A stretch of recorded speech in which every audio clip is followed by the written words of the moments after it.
Okay, so now let's take a minute and read each other's script, and then we will talk about what's added, what to take away, etc. before we do our practice. Okay. So where am I starting at? Okay.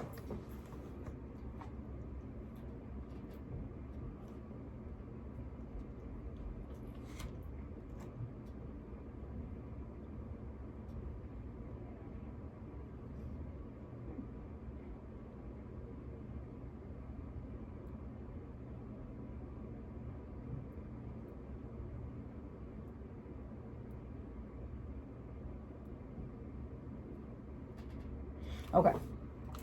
All right. So I would say you need to continue that, right? Because remember, the goal is to get them to talk to each other. So so go ahead and read what you wrote, and then I'll read what I wrote. Okay.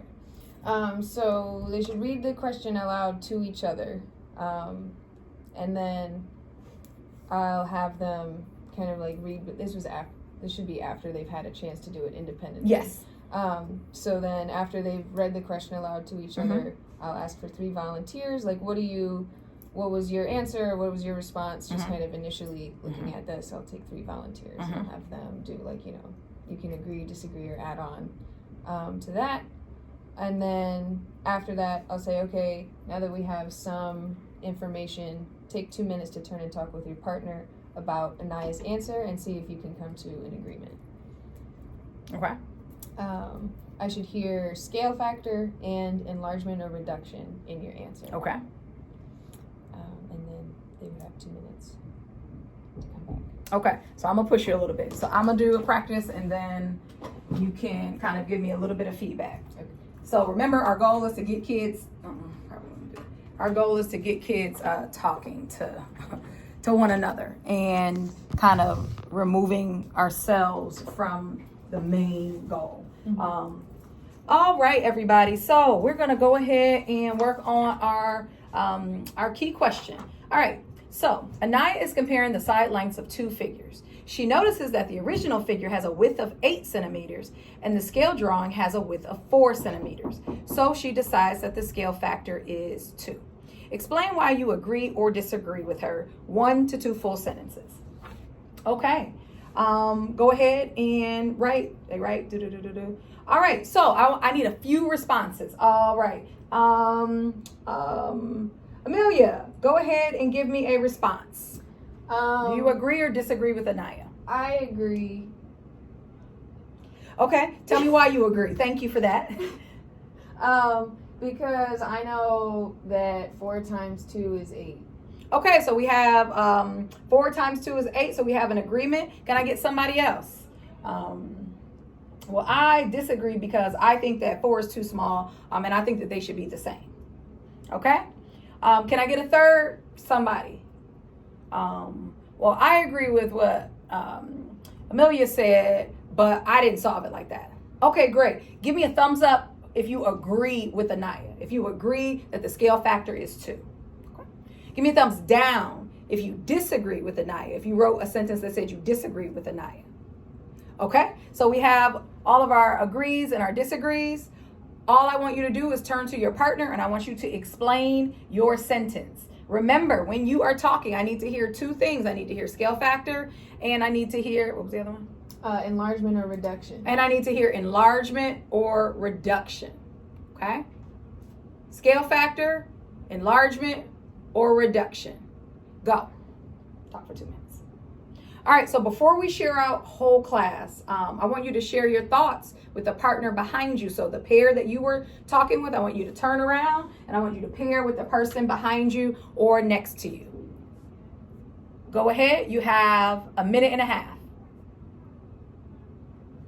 Okay, great. All right, so I'm walking around. I'm hearing some very solid thoughts. Thank you all for using the language. Scale factor, thank you guys for using enlargement and or reduction. We're gonna go ahead and share out. What are a few strategies that you apply to get to this, to your understanding of agree or disagree? And then we will kind of move on from there. But the goal, obviously, is to get kids talking to one another and to let you off the hook from all of the explanation, which is a little bit different than your original script where you're just kind of taking them down a road of question after question after question. You are getting them to that understanding. The question is, can you use guided discourse and can you use some more generalized practices, specifically turn and talk, to get them to that level of understanding? Okay? Okay. And so you see, I gave them multiple opportunities. Or what did you notice that I did? How about that? Yeah, I do really like having them like turn to another group after they've had a chance to talk to their partners. I think they would really enjoy that, for one. And what do you think would be actually academically productive, though? Yeah, and then also they're not, hopefully someone in that large group will have gotten the right answer, and if they did, then they should be able to explain it and kind of convince everybody else. So Or a great wrong answer, basis. too. Yeah. Great wrong answers are actually really great in math because they are the misconception, right? They are the error that our scholars are going to make. And so, but it gives them opportunities to share their thoughts multiple times, but also to hear multiple scholars. So in a typical, you ask a question, one or two scholars would answer, and that would be the leading and the pervading thought, right? Or the pervasive thought. Now they've gotten thoughts from 3 other people in addition to how we're going to share out kind of collectively, in addition to the 3 people who originally had the agree or disagree. So we have upped their ante and their ownership in the game, right? And so I think that part is important, and we want to create those kind of environments where they can do things a little bit more independently, even if they're wrong. Because I think that's where we get nervous, is that kids are going to get something wrong, right? But this is where you have your list of questions. This list of questions are really critical. They are just not actually leading to more student discourse. They're leading to more ping pong, one-on-one, unless you very strategically ask one of those questions and ask them to share out. But I think this will prep them appropriately for the debrief. Yeah. Okay. So I am coming in tomorrow. What time am I coming in? What did you send it? I thought it was a second or third hour, one of those. Oh, right before that. Let's do like a quick reflection. So what are the key takeaways? What are your key takeaways? So, not just pushing questioning, because I think maybe this has been just I know, I'm not sure if you can tell, but sometimes I get real caught up in like my own like way that I'm thinking about something, and it really just takes me a minute to get that like, okay, no, this is what I need to do. And I think this was really helpful. So definitely like not just pushing the kind of questions, but specifically like giving them ownership over answering those questions. The quality of question definitely matters because it's going to, gauge, but you created a quality question already. So it's like, let them struggle with that. Let them grapple with that a little bit. Let them have, some conversation. Yeah, I think, and it was just like I'm trying to get them to that spot. And I think in like different conversations I've had, sometimes I'm so focused on like, because I need to get them to this answer. That I'm like planning out all these questions. Yeah, no, I think that's powerful. The actual process of getting to the answer, I think, is the part that we sometimes miss, and that is the productive struggle. Not the actual answer itself, right? It's the process of getting. It's the doing of the math, understanding actually what scale factor is. Okay, so we already talked about which question on the exit ticket is going to develop this key. Actually, no, we didn't. Let's go to the exit ticket really quickly, the one you created.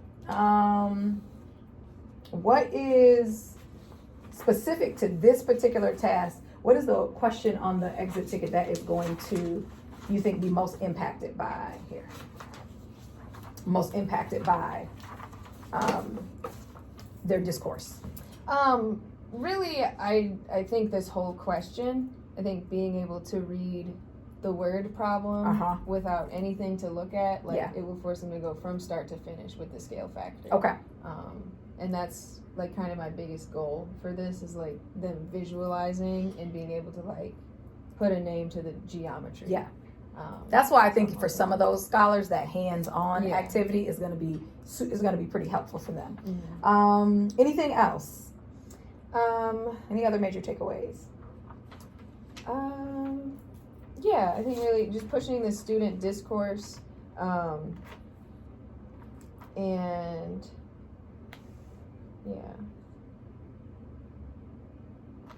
yeah, I think that's my main like big takeaway.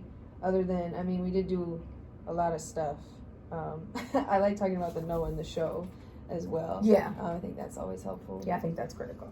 Okay, so what do you think? How many kids are going to master this time? Make a prediction. Okay, I'm gonna. And let's predict. okay, so I'm coming. So we're doing hours 1, 2, 3. I'm coming to third hour. Okay. So I'll be coming at the 1:30 time slot. Okay, so I'm predicting for this question because these are going to be pretty separated. I'm Correct. Sure. For this question, I'm going to estimate 60%. Okay. Just because it was 44 before, so that would be a big jump. Okay. And then for this one, Do you have any specific students that you're thinking about who are going to be able to make this leap who weren't able to make it before? yeah. Who? Especially in third hour. There's quite a few of them. I know at the top of my list I have Montclair, Elena. Is Elena here this week? No, she's not. Okay, so Unfortunately. let's take her out. Okay. I know Montclair. I was thinking of Skylar Bush. She's not in my third hour. She's in my last hour. She was like right on the cusp with this. Okay. I had a couple other people. Oh, Darius in Tucker. my crew. Yeah, Darius Okay. Tucker. I'm fairly certain. Deshaun Welch. Okay. I was thinking Gavin as well. I think Gavin could do this. Okay. With some extra help. Okay. And this is what we want to think about. So third hour, which is where I'll be, our goal is 60%. Okay. For this question, I hope to see 75%. Because that's the RP. That's the RP standard. Great. Okay, so I will see you tomorrow at 1:30. Thank you so much. Of course. Thank you.